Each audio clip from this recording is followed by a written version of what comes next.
네, 여러분 반갑습니다. 이렇게 청주에 와서 또 제 고향이고 와서 이렇게 기자분들 뵙게 돼서 대단히 반갑습니다. 또 바쁘신데 와주셔서 감사합니다. 어제 저는 오늘 이제 청주 일정이 잡혀서 어제 저는 음성에 오늘께 가서 하루 자고 그리고 왔습니다. 뭐 선거 운동을 하러 갔다기보다는 고향에서 하루 또 자고 싶어서 음성 들렸다가 아침에 청주로 넘어왔습니다. 최근에 저는 그 새로운 물결 창당 작업에 박차를 가하고 있습니다. 아마 대한민국 정당 역사상 가장 빠른 속도로 지금 창당이 진행되는 것이라고 들었습니다. 불과 열흘도 안 돼서 6개 지구당 창당 발기대회를 마쳤습니다. 지금까지 창당 발기인 준비대회를 마친 곳은 부산, 경남, 대전, 충북, 충남, 경기도입니다. 우리 그 정당법에서 5개 이상의 광역 지구당 결성을 요건을 하고 있기 때문에 6개의 그 발기인 준비를 마친 데 이어서 불과 일주일 만에 부산과 경남은 창당대회까지 마쳤고 이번 토요일에는 충북과 충남 창당대회를 마칩니다. 충북은 청주에서 할 예정에 있고요. 충남은 지금 논산에서 할 예정에 있습니다. 그리고 다음 날인 이번 주 일요일 경기 창당대회까지 하게 되면 제가 지금 만들고 있는 새로운 물결 정당이 이제 정당 등록 요건을 완료해서 이번 주말이면은 끝낼 수 있을 것 같습니다. 아마 대한민국 정당 역사상 가장 빠른 속도로 창당대회를 마친 것이 되겠고 또 광역 지구당별로 창당대회를 마치기 위해서는 당원 1000명 이상의 입당을 필요로 합니다. 전부 다 충족이 됐다는 얘기고요. 또 다른 특징은 이제까지 어떤 정당과도 달리 저희는 정치 조직이나 구정치나 인맥을 전혀 활용하고 있지 않습니다. 그야말로 자발적으로 모든 지지자들이 입당을 하고 있다는 말씀을 드려서 아마 대한민국 정당 역사상 이것 역시 새로운 전기가 될 것입니다. 저희는 특별한 조직도 돈도 없기 때문에 이와 같은 자생적 자발적으로 창당에 임하는 지지자분들이 지금까지의 경비와 앞으로의 이 창당 경비도 십시일반으로 스스로 내서 하는 아주 독특한 모습을 취하고 있습니다. 보통의 경우는 중앙당에서 자금과 사람 지원을 하고 있는데 저희는 각 지역에서 모든 것을 자발적 자생적으로 이루어지고 있는 특이한 모습을 취하고 있습니다. 제가 3개월 전에 음성읍사무소에서 대통령 출마를 처음으로 밝혔습니다. 그리고 2달 반 전에 공식 출마 선언을 하면서 저희는 아래로부터의 반란을 주장했습니다. 이제까지 대한민국의 변화는 위로부터의 변화였습니다. 탑다운이었죠. 소수의 정치 엘리트, 고위 관료, 일부 사회 지도층 인사가 주도하는 사회 변화와 개혁의 시도였습니다. 그렇지만 그동안 대부분 실패했습니다. 왜냐하면 그 같은 변화와 개혁을 주도하셨던 분들이 사실은 개혁의 대상이었기 때문이죠. 그래서 저희는 이제까지와 다른 방법인 아래로부터의 반란을 통해서 대한민국 정치판을 바꾸고 정치 세력을 교체해 보겠습니다. 제가 3년 전 부총리를 그만두고 2년 반 이상 전국을 다니면서 수많은 우리의 국민 이웃들을 만나면서 느꼈던 정치 변화에 대한 열망, 대한민국이 이대로 갈 수는 없다는 위기감과 절박감, 이런 것을 한데 모아서 아래로부터의 반란을 일으켜서 이 잘못되고 부패하고 제대로 되지 않은 정치판과 정치 세력을 교체하겠습니다. 어제까지 5개의 주요 공약 발표를 했습니다. 어제는 대한민국 권력 구조의 개편을 주장했습니다. 지금의 이 판이 권력 구조가 잘못되어 있다고 하는 것이 큰 원인 중에 하나이기 때문입니다.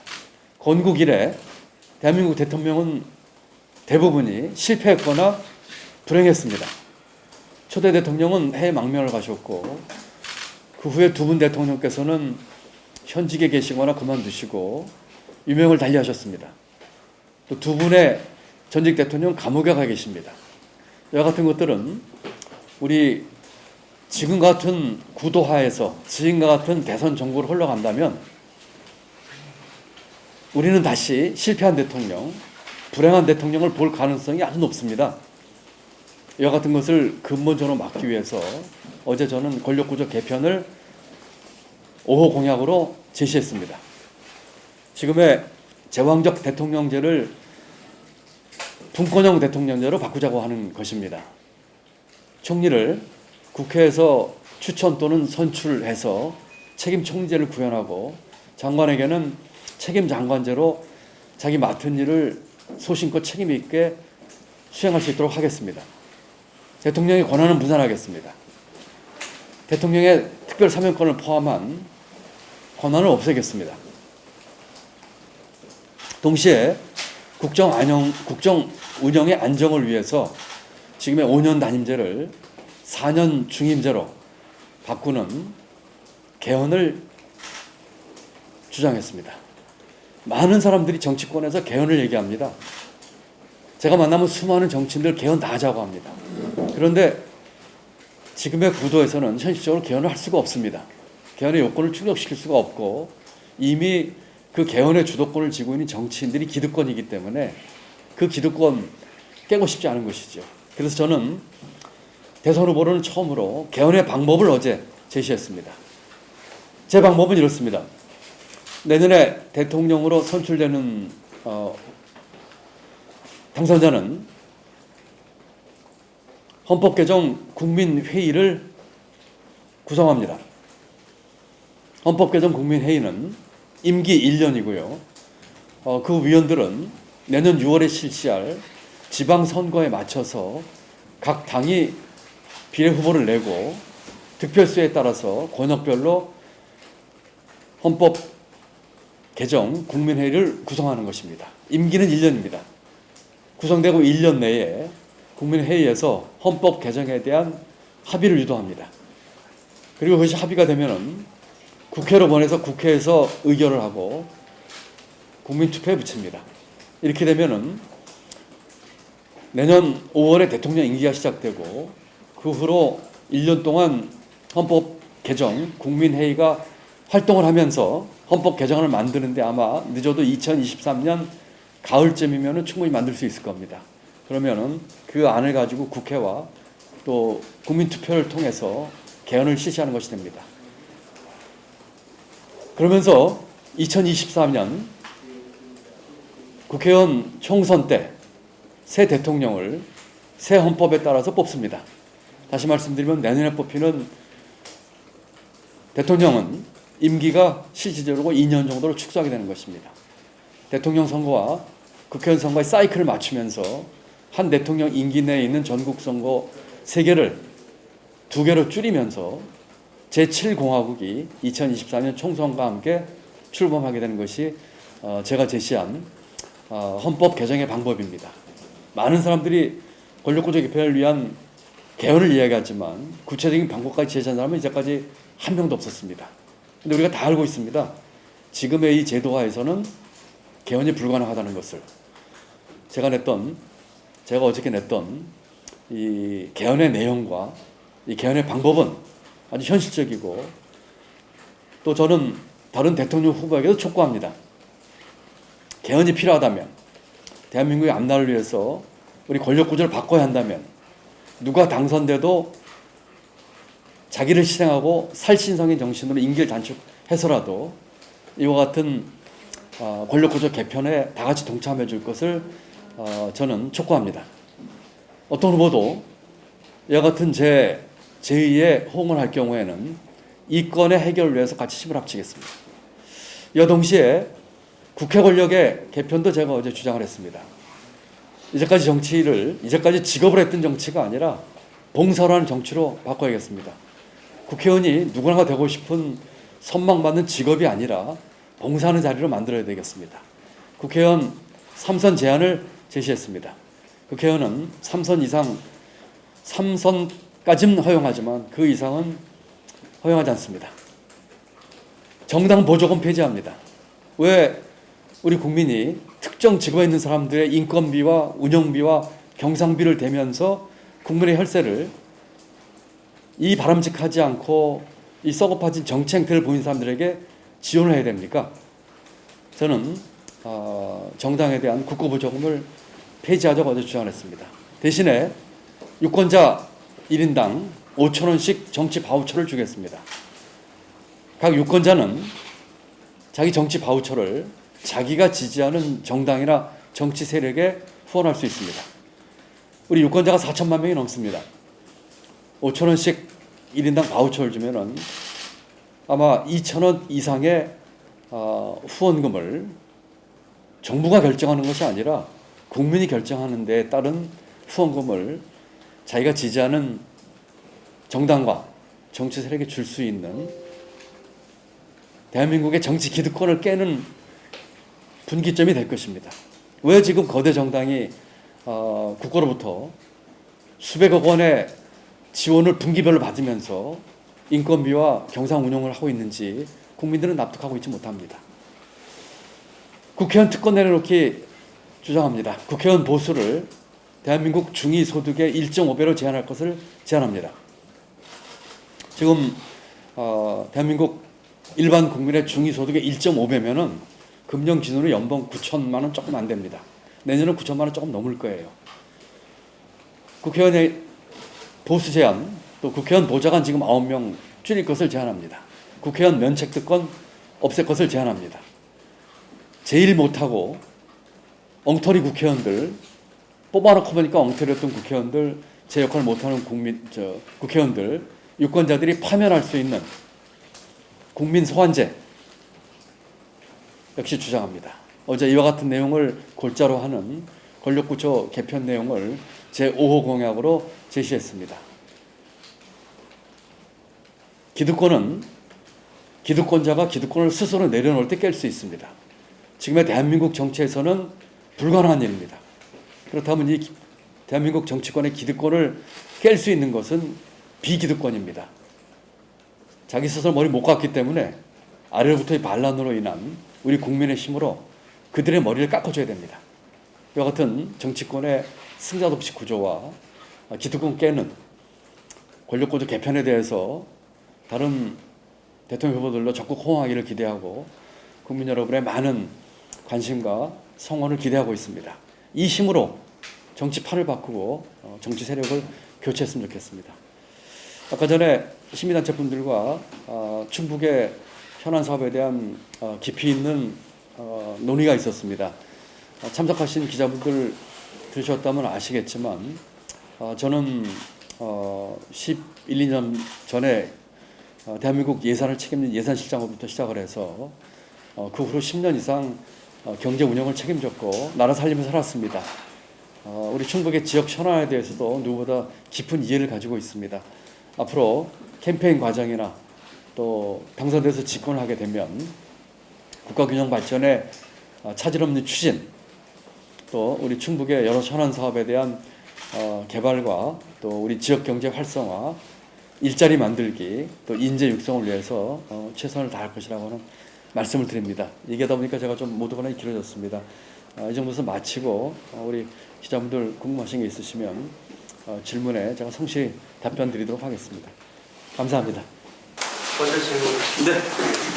어차피 얘기가 나온 거라 광역철도 도심 통과에 대해서 두 가지 좀 여쭤보겠는데요. 네네. 지금도 말씀하셨듯이 40년 가까이 예산 정책을 담당해서 내가 이 문제만큼은 다른 후보보다 전문적이고 추진을 잘할 수 있다. 뭐 이렇게 얘기하셨는데 그 부분에 대해서 좀 다시 구체적으로 얘기해 주시고요. 앞으로 공약을 만들면 어느 정도까지 이제 구체화시키실 건지.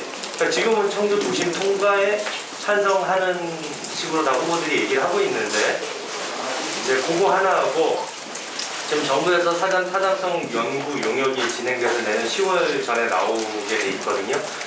그 부처의 이제 그 결과가 후보님 생각하고 다르게 나올 경우에는 어떻게 하실 건지 그 두 가지 정도.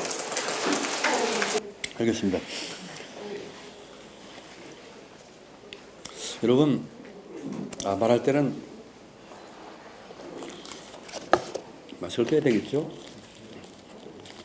여러분, 지금 대통령 후보들의 그 공약을 보면서 어떤 생각이 드십니까? 혹시 이런 생각 드시지 않습니까? 정책이나 공약을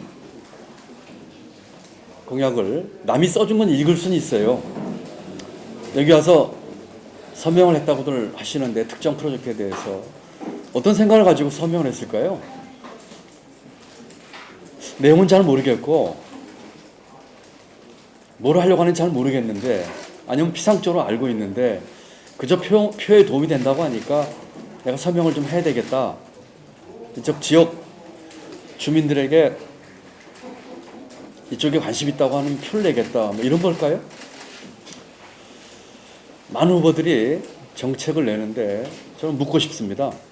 두 가지 묻고 싶습니다. 첫 번째는 그와 같은 정책을 또는 프로젝트를 말로 써준 걸 읽는데 과연 어느 정도의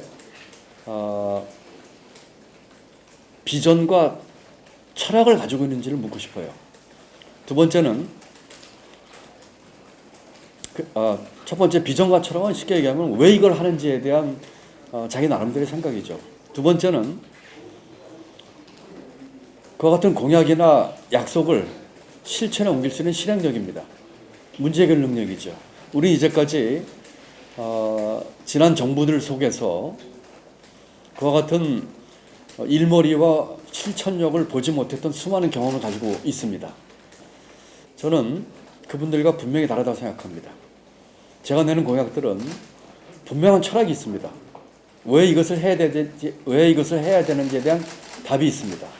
두 번째는 제가 34년 공직을 사무관에서부터 부총리까지 하면서 어떻게 하면 이 일을 실천할 수 있는지에서 누구보다 가장 잘 알고 있는 사람입니다. 어설프게 알고 어설픈 일머리로 하게 되면 오히려 사태를 악화시키거나 왜곡시킵니다. 우리 이번 정부에서 해왔던 최저임금 인상이나 근로시간 단축이나 또 과거 정부에서 했던 여러 가지 정책 중에서 그런 것들 수없이 많이 볼 수가 있죠. 그렇기 때문에 저는 오늘 이 광역철도의 청주 도심 통과에 대해서 아까 서명을 하면서 그런 말씀을 드렸어요. 누구보다도 이 사업의 방향과 내용에 대해서 제가 잘 알고 있습니다.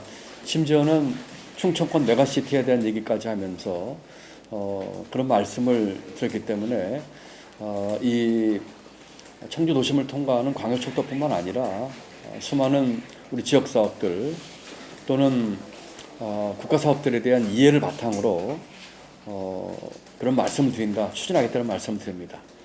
중앙정부에서 제가 예산 시장할 적에 의사결정했던 중앙정부 사업이 8,000개쯤 됩니다. 지금 아마 한 10,000개쯤 될 거라 제가 추산하고 있어요. 대한민국 정부에서 추진한 사업이 10,000개쯤 됩니다. 그 사업에 대한 어느 정도의 구체적인 방향과 철학과 그 실천력을 갖고 있지 못하면 일이 제대로 될 수 없는 것이기 때문에 누구보다도 그 문제에 대해서 깊은 이해를 가지고 추진한다는 말씀을 드립니다. 지금 이 청주공항 대전 있는 광역철도의 청주 도심 통과 문제는 지금 기자분이 질문하신 것처럼 지난 7월 4차 국가 철도 기본 계획에 포함이 되면서 복수 대안에 대한 타당성 조사를 조건으로 했습니다. 우리 쪽 주민 여러분들께서 청주 도심 통과를 강력하게 주장했지만 국토부와의 협의 과정에서 그 정도의 그 복수 대안에 대한 타당성 조사를 넣는 것을 조건으로 양해를 해주셨습니다. 지금 이 사업은 총 사업 규모가 한 2조 1,000억쯤 되는데요. 아직 국토부에서 도심 통과하는 것에 있을 때 구체적인 추가 예산 내용은 나오지 않았습니다. 아까 우리 그 시민단체 분들 추산에 의하면 1조가 좀 넘는 것을 추산되고 있는데 아마 비교적 근사치에 가까울 것입니다. 지금 타당성조사의 결과는 예측하기 어렵지만 제가 추측하기로는 또 제가 일부 관련되는 간부들과 이 문제에 대해서 사전에 조금 비공식 얘기를 나눠본 그것을 근거로 한 제 추측으로는 도심을 통과하는 대안이 비용보다 수익이 클 것입니다. 왜냐하면은 철도 이용객이 그만큼 늘어날 것이고요. 또 청주시 입장에서는 이것이 광역철도의 기능뿐만 아니라 도심 지하철 역할까지 하게 될 것입니다. 그렇기 때문에 이용자 수의 급증으로 인해서 얻어지는 수익이 비용보다 클 것으로 저는 생각을 하고 있습니다. 이 타당성 조사를 하게 되면 BC 분석을 하게 돼서 코스트와의 베네핏 간의 이 상관관계를 따지는 그런 분석이거든요. 충분히 그 BC 요건을 충족을 해서 좋은 결과가 나올 것으로 저는 기대를 하고 있습니다. 만약에란 단서를 달아서 우리가 생각하는 이런 결과에 나오지 않는 타당성 조사가 나온다면은 다른 방법을 통해서 할 수 있는 길이 또 있을 겁니다. 예를 들면 흔히 있는 일이지만 타당성 조사나 또는 예비 타당성 조사 때 BC가 아주 워낙에 그 기준선에서 떨어지게 차이 나면은 힘들지만 근사치에 가까운데 안 나왔을 경우에 일부 사업 규모의 조정이나 노선에 대한 마이너한 수정을 통해서 커버하는 방법도 있을 것이고, 또 몇 차례 경험을 했습니다마는 국가 균형 발전을 위해서는 중앙정부의 의사결정을 통해서 예비 타당성 조사나 타당성 조사를 면제하거나 또는 그걸 초월하는 그런 의사결정을 할 수가 있습니다. 제가 있을 때만 해도 국무회의 의결을 통해서 예타를 면제해준 사업들이 각 광역시별로 한두 개씩 꽤 여러 건이 있었던 것으로 기억을 합니다. 그렇기 때문에 이 사업은 국가균형발전 측면에서 제가 내세웠던 공약인 초광역권 도시의 개발, 메가시티, 특히 충청권 메가시티에서 핵심 사업입니다. 만약에 이 도심 통과하는 광역철도가 관철되지 않으면은 충청 메가시티에서 청주를 포함한 충북권이 빠질 가능성이 상당히 많습니다. 충청 메가시티는 대전과 세종과 오송과 청주를 연결하는 벨트의 광역 단위에서의 메가시티이기 때문에 거기에 필요한 인프라 꽤 여러 개 중에서 가장 핵심이기 때문에 반드시 달성을 해야 되는 건 사업이라고 저는 생각을 하고 있습니다. 예, 답변되셨나요? 예. 네, 또 다른 분 질문 있으면 받겠습니다. 권력구조 개편 관련해서 좀 여쭤볼게요. 네네. 아까 그 현행 대통령 개헌을 통해서 그 중임제로다가 이제 바꾸신 대로 사년 중임제로다가 네네네. 실질적으로 현행 그 제왕적 대통령제의 문제점과 관련해서 그 4년 중임제가 재평가를 받을 수 있다는 거에는 솔직히 제왕적 그 현행 대통령제를 어떻게 계산하겠다는 그 내용이라는 게 좀 피부에 닿지 않거든요. 그거에 대한 좀 설명하고 그리고 어쨌거나 당선이 되셔야 되지 않습니까? 그러면 지지율을 좀 끌어올리셔야 되는데 지금 현재 빠르게 상당 움직임을 갖고 계시다고 하지만 뭐 삼지대 빅텐트라든지 이런 보관이 있으신지 좀 여쭤보고 싶습니다. 어디시죠? 예, 충북 메이커 예, 그러시구나. 예. 네, 좋은 질문 주셔서 감사합니다. 첫 번째 거부터 답변 드리겠습니다. 대통령을 4년 중임제로 바꾼다는 것은 전제가 있습니다. 그것은 지금 그 과도하게 권한이 집중된 대통령제를 분권형 대통령제로 바꾼다는 전제 하에서입니다. 다시 말씀드리면 지금 제왕적인 권한을 갖고 있는 대통령의 권한을 분산시키는 것을 전제로 해야 합니다. 아까 잠깐 말씀드렸지만 책임 총리제 할 것입니다. 책임 총리제는 헌법에 보장된 총리의 권한을 확실하게 보장하는 것이고 총리 자체의 추천과 선출을 국회에서 하는 것입니다. 또한 책임 장관제를 실시하겠습니다. 이번 정부에서 부처의 간부 인사에까지 청와대가 깊이 개입해 있습니다. 제가 부총리를 하면서도 여러 번 겪었던 사례이기도 합니다. 내각의 각 부처를 책임지고 있는 장관에게 인사권을 포함한 권한과 또 책임을 함께 묻는 책임 장관제를 통해서 대통령의 권한을 분산시키겠습니다. 이렇게 되면 지금의 비대한 청와대는 훨씬 슬림화되어야 될 것입니다. 그 밖에 대통령의 특별 사면권이라든지 여러 대통령의 권한을 축소하고 분산시키는 것을 전제로 해서 4년 중임제를 얘기한 것입니다. 4년 중임제를 얘기한 것은 국정 운영의 안정과 또 지금 그 5년 단임제의 폐해를 방지하기 위한 것입니다. 그래서 4년 중임제 대통령제라고 하면은 그것만 너무 강조하게 되면은 제 공약의 취지가 다소 퇴색할 가능성이 있습니다. 그래서 항상 4년 중임제 대통령을 바꾸는 그 앞에는 분권형 대통령이라는 걸 꼭 명기를 해주시면 감사하겠습니다. 제 지지율 말씀을 하셨습니다. 많은 분들이 지금 충북 쪽, 또 제 고향인 음성 진천, 또 혹시 아시는지 모르겠지만 제 처가는 충남입니다.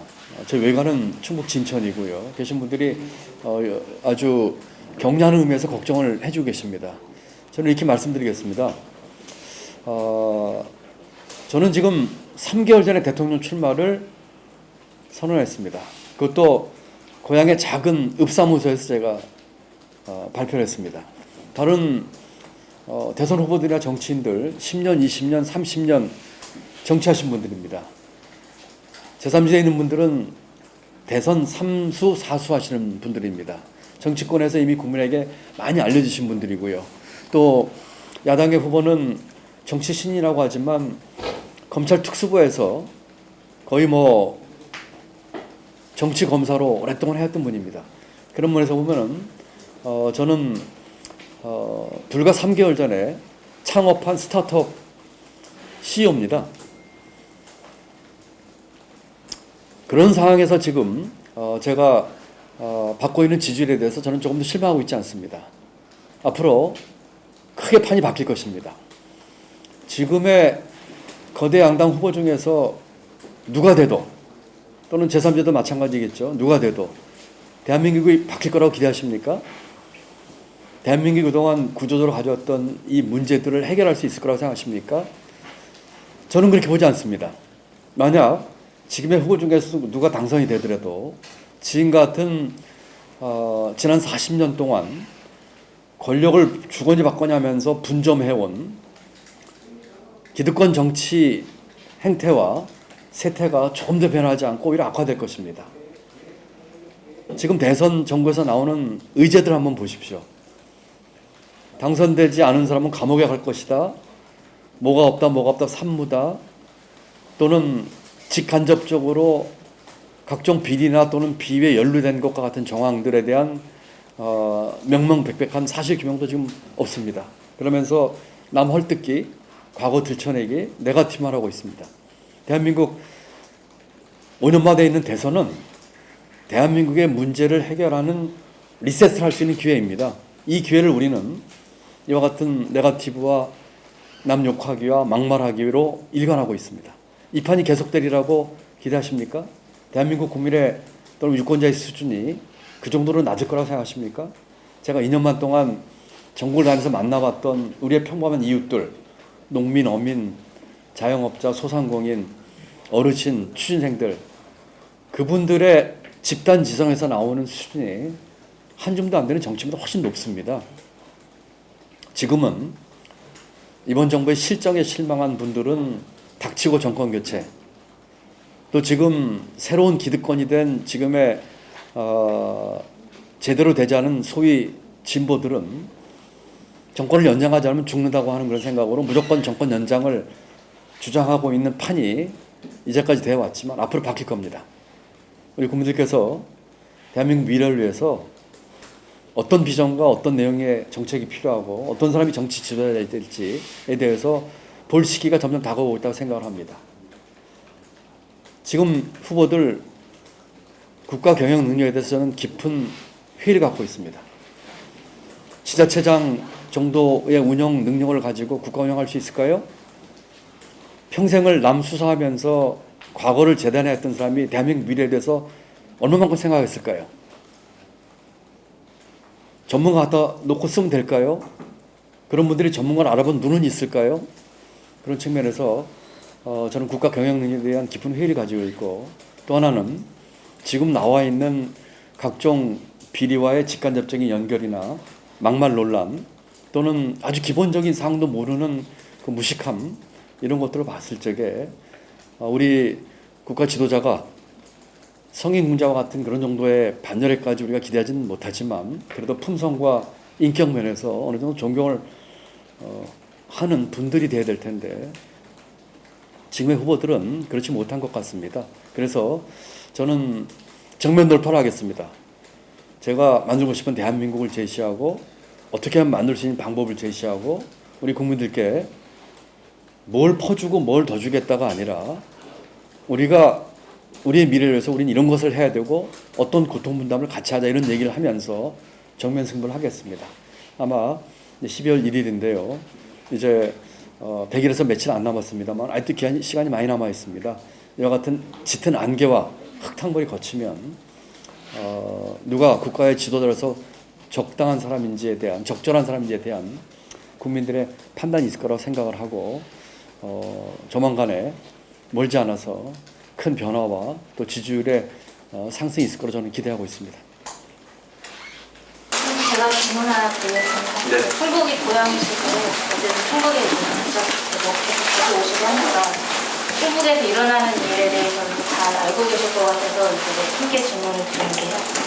진짜 어제 일단락 된 것처럼 보였지만 충북 같은 경우는 지금 무상급식 문제가 사실 굉장히 큰 이슈였습니다. 그래서 부와 교육청이 이제 그 무상급식비를 가지고 약간 갈등을 보이고 무상급식비 전에는 어린이집 원생을 이제 교육재난지원금을 누가 줘야 되는지 부분에 대해서 사실 갈등이 있었습니다. 지금 다시 한번 말씀해주세요. 어린이집 원생에 대한 교육재난지원금 네네네. 그리고 무상급식비 초중고 특수학교 학생들 이제 무상급식인데요. 이제 이면적으로 이제 표면적으로 보면은 이제 누가 약속을 도가 도랑 이제 도교육청이 재정을 이제 누가 더 어떻게 분담할 것이냐 이제 뭐 이런 내용이었지만 사실 내면적으로 이제 그 문제를 들여다보면 이제 단지 이제 충북만의 문제는 아니고요. 이제 교육 재정 교부금이 이제 계속 쌓이고 있습니다. 학년 인구가 이제 감소하고 있고 이제 그런 그 내국세는 계속 이제 늘고 있으니까요. 근데 이제 반면에 이제 종합행정을 하는 도 같은 경우는 중앙정부의 이제 각종 정책에 다 이제 매칭 사업을 하다 보니까 쓸 수 있는 그런 맞아요. 재정 자유가 많이 떨어지고 있는 상황에서 맞습니다. 그런 이런 무상급식비나 어린이집 같은 경우는 이제 그 자체 재원을 어떻게든 충당을 해야 되는 사업인데 이렇다 보니 지금 굉장히 그 어려워하는 상황입니다. 그래서 충북 같은 경우는 교육청은 지금 교육 재정 안정화기금을 지금 적립을 하는 상황입니다. 돈을 다 쓰지를 못하고 있는 상황이고 돈은 부채를 더 내서 어린이집이든 무상급식비를 지금 지원을 해야 하는 상황입니다. 근데 그 센스의 그 사실 원천은 그 국민들이 다 낸 거잖아요. 근데 교육에서는 적립을 하고 있고 지자체에서는 부채를 해야 하는 상황인데 대통령이 되시면 지금도 이제 재정 전문가이시기도 하지만 이런 그 교육 재정과 관련된 문제 지금 이번에 좀 조정하거나 살펴볼 필요가 있지 않나 생각되는데요. 그거에 대해서 좀 한 말씀 부탁드립니다. 네, 고맙습니다. 아주 굉장히 중요한 질문을 해주셨어요. 얼마 전에 여당 이재명 후보가 전국민 재난지원금 얘기를 하면서 전국민에게 100만 원 또는 50만 원 재난지원금 얘기를 하면서 금년에 중앙정부의 세수가 많이 거치니까 초과 세수를 쓰면 된다 이런 얘기를 하고 민주당에서도 비슷한 얘기를 한 게 있었습니다. 제가 그때 그 주장을 두 가지로 반박을 했어요. 첫 번째로는 전국민 재난지원금을 주는 것보다는 피해를 입은 계층에 두텁고 촘촘하게 주는 게 맞다고 하는 방향을 얘기했고요. 두 번째는 이 사람들 재정의 일도 모르는 사람들이라는 얘기를 했습니다.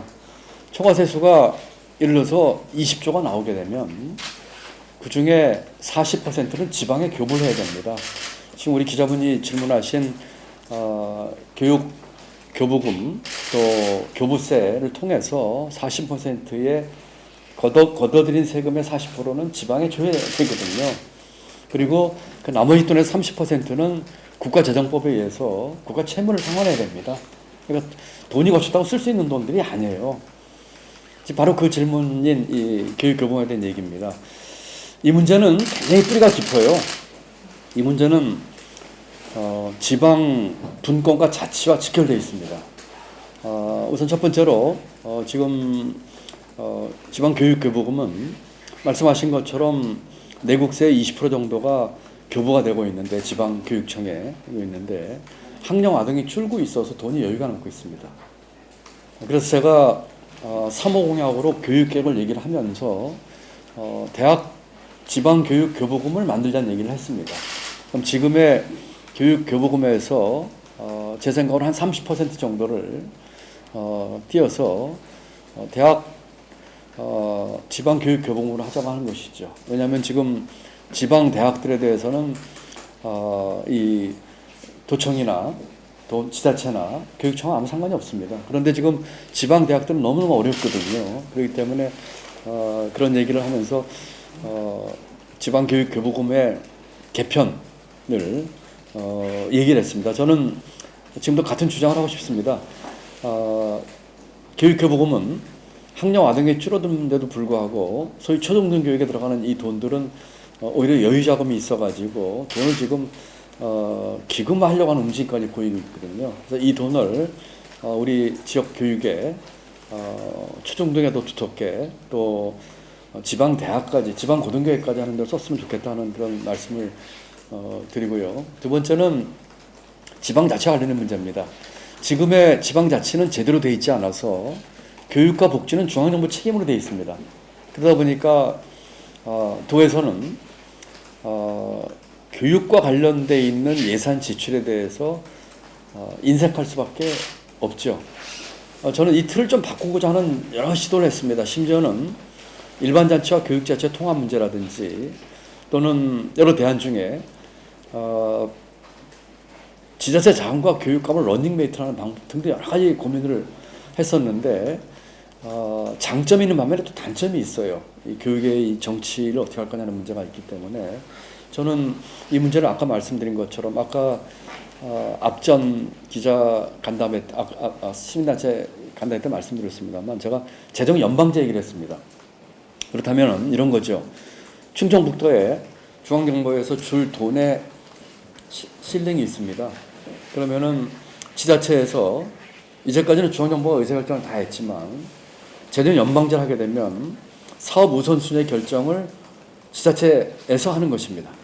그렇다면은 충북의 경우 예를 들면 충북도지사가 자기에게 주어진 실링 범위 내에서 길을 2차선을 4차선으로 확충하는 걸 돈을 쓸지 아니면 지금과 같은 교육이나 또는 어린이집 재난지원금에 쓸지 결정을 스스로 하는 겁니다. 어떤 사업이 더 우선순위가 높은지에 대한 것을 하는 것이죠. 도지사 입장에서는 어떨까요? 지역 주민 입장에서 가장 원하는 사업에 집중을 하게 될 것입니다. 제가 생각할 적에는 만약에 어떤 재정 연방제 하게 되면은 광역이나 기초지자체에서 교육에 대한 관심을 안 가질 수가 없을 거예요. 왜냐하면 많은 유권자들이나 일반 시민들은 자기 자녀들에 대한 교육에 대해서 가장 관심이 많기 때문이죠. 그래서 이와 같은 그 제도 개혁을 통해서 저는 이 문제를 풀어야지 된다고 생각을 하고 있습니다. 그렇지 않고서는 매번 어떤 케이스가 날 때마다 그때그때 이렇게 땜빵식으로 이 돈을 어디서 부담할 거냐 가지고 서로 갈등하고 싸우는 구조가 계속될 거예요. 그래서 저는 지금 당장의 이 케이스에 있어서는 양 기관이나 또는 지역 주민의 입장을 반영해서 슬기롭게 결정을 해야 되겠지만 근본적으로는 지방교육교부금 제도의 개편 또 재정 연방제를 통한 지자체 예산에 대한 우선순위 결정권을 지자체에서 갖게끔 하는 것. 지자체에서 갖게끔 한다고 하는 건 결국 지역 주민의 의사에 따르는 뜻이거든요. 그런 식으로 해서 근본적으로 풀어야 된다. 그렇게 생각하고 있습니다.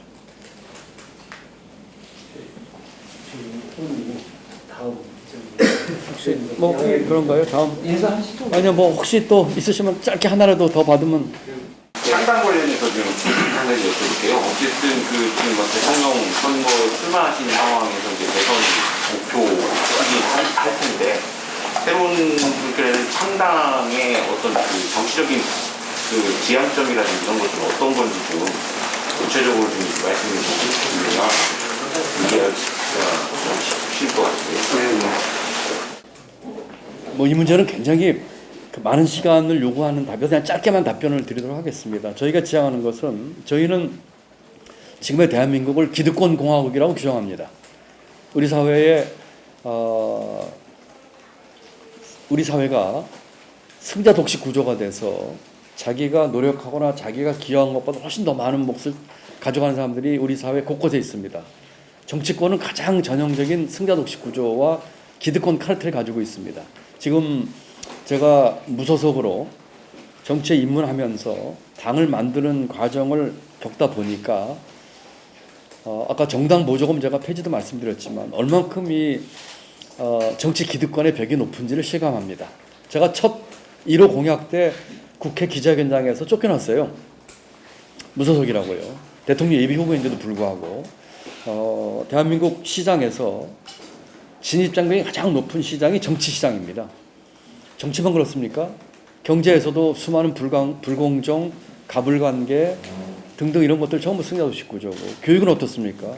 교육 격차 문제, 학벌 위주, 또 부모의 소득과 관련된 자녀들의 교육의 환경과 직업의 선택 문제 굉장히 깊은 상황에 있거든요. 수저 색깔로 자기 인생이 결정됩니다. 이와 같은 것들은 전부 기득권 카르텔들이거든요. 저희 새로운 물결은 우리 사회 모든 곳에 있는 기득권 깨는 것을 주창합니다. 그래서 기득권 깨고 기회의 나라로 만드는 것이죠. 기회는 이런 겁니다.